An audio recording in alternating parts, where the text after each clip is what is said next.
হরে কৃষ্ণ। ওম নমো ভগবতে বাসুদেবায়। ওম নমো ভগবতে বাসুদেবায়। ওম নমো ভগবতে বাসুদেবায়। শ্রীমদ্ ভাগবত তৃতীয় স্কন্দ স্থানম সৃষ্টি স্থিতি বিংশতি অধ্যায় মৈত্রেয় বিদুর সংবাদ। শ্লোক 31।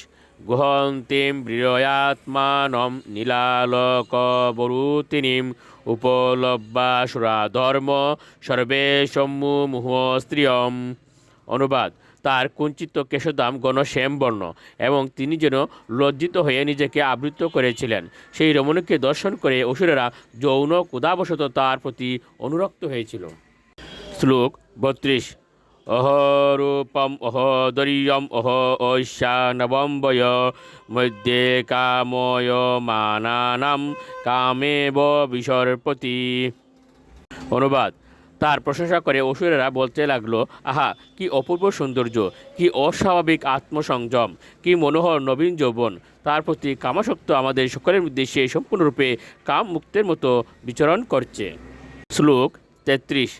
বিতর্কয়ন্তু বহুধা তাম সন্দাম প্রমোদাকৃতিম অবিসম্ভাব্য বিশ্রম্বাত পরিয়পৃচ্ছন কুমেদশ। অনুবাদ: সেই কুবুদ্ধি সম্পন্ন অসুরেরা প্রমাদাকৃতি সন্ধ্যাকে একজন যুবতী স্ত্রীরূপে বিবেচনা করে বহু প্রকার তর্ক বিতর্ক করেছিল। তারপর প্রণয়বশত শ্রদ্ধা সহকারে তাকে জিজ্ঞাসা করেছিল। শ্লোক 34।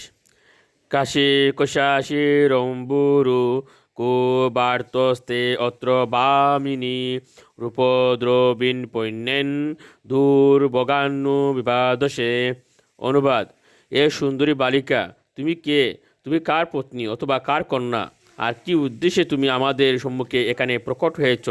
তোমার এই অমূল্য সৌন্দর্যরূপ পণ্য দ্রব্যের দ্বারা কেন তুমি দুর্ভাগা আমাদের প্রলুব্ধ করছ? শ্লোক 35। ইয়াবাদ কাচ্চিতম বলে দিষ্টা সন্দর্শনম তব উৎসুনুষি ইক্ষমানানাম কন্দুক্রিয়ামন। অনুবাদ: এ অবলে, তুমি যেই ও না কেন, আমাদের ভাগ্যবশে তোমার দর্শন পেয়েছি। তুমি যখন কন্দুক নিয়ে খেলা করো তখন সমস্ত দর্শকদের মন তুমি বিচলিত করো।